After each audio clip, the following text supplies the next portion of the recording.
Okay, RPGaDay 2018, day 7. Question today is, how can a GM make the stakes important? Yeah, it's a good question. I think the key thing is that if the players don't want to care, then they're not going to care, and there's nothing you can do to affect that.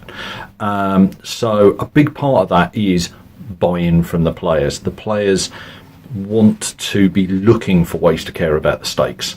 However, there's certain stuff a GM can do which will help that.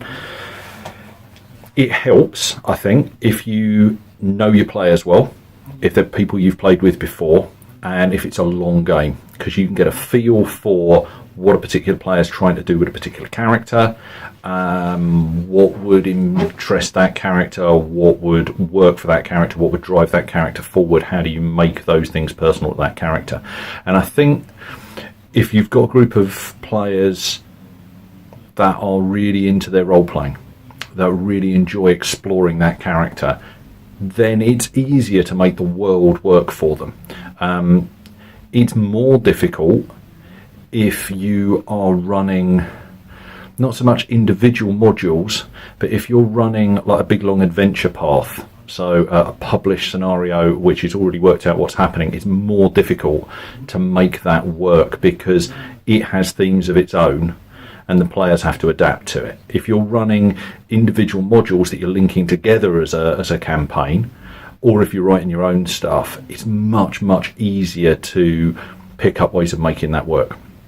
And you also get into the problem that there are some players that are really easy to communicate with about this stuff and are keen to tell you what it is that they like, what it is that they're looking for, what they're looking for from the game, and have a vocabulary that's similar to yours. You have an agreed vocabulary about what different things mean.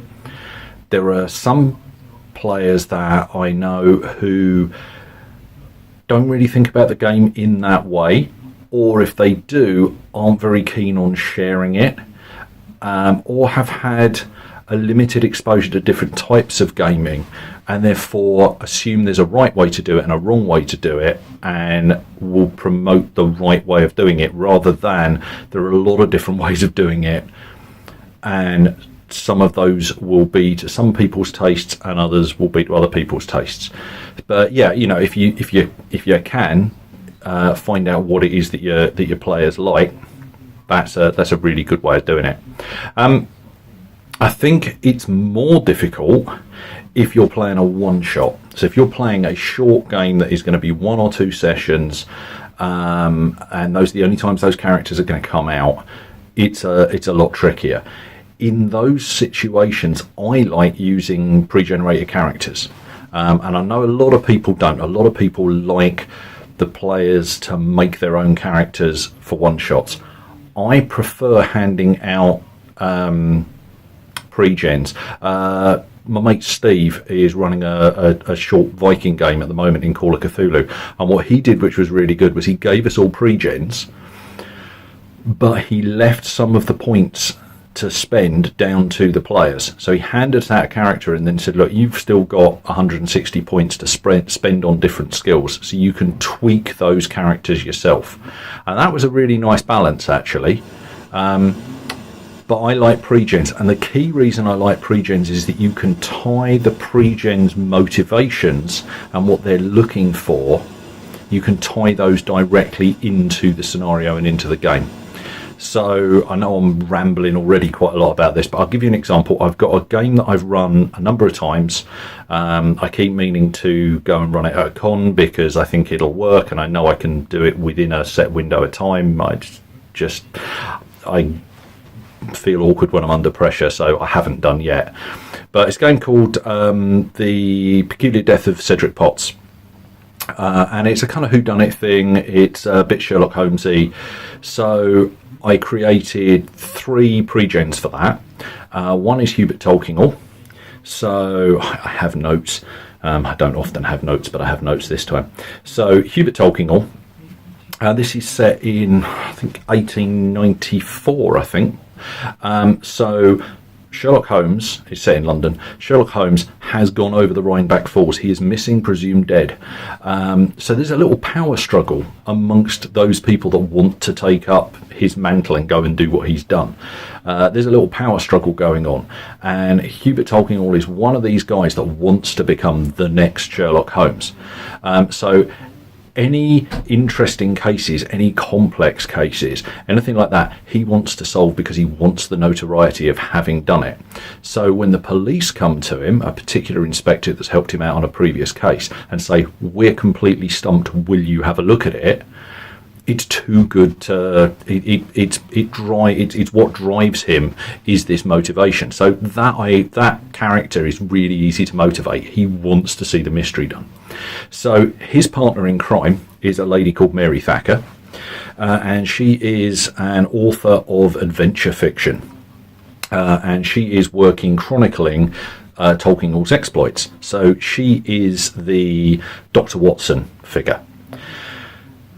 Her main motivation is she wants these adventure books that she's written to be published and to be out there and to get a mainstream audience. She wants to be a successful author. So her motivation is, if she can make Tulkinghorn successful and she can write up his exploits in interesting ways, she might be able to get Sir Arthur Conan Doyle to take on those stories, because he's Holmes's publisher. With Holmes out of the way, we could get in there, and then she could launch her books off the back of that. So again, she's got whatever case comes up, she wants to see that through, because she's got a reason to do that. The last character, and I've got to give, for this one, I've got to give some props to John Large from Red Dice Diaries. I sent him some stuff and he said, one of his suggestions was try and tie the characters in. So, I'm stealing from the best. I'm taking this from John. Is Colonel William Hythe Walker, who is a retired colonel, and Cedric Potts, who is the deceased, whose death they are investigating and the police are completely stumped about. Cedric Potts was going to be was about to be engaged to his favourite niece, and he has promised her that he will sort out the mystery behind his death so that she can get some kind of closure to it. So again, the character's got a really good reason for trying to solve the mystery. They're driven by that. So yeah, I think that's why I like using pre-gens. I've got other pre-gens that I've come up with. I don't just come up with pre-gen characters and hand them out. I try and do things that are going to tie those characters into what's going on so that they feel some motivation to do it.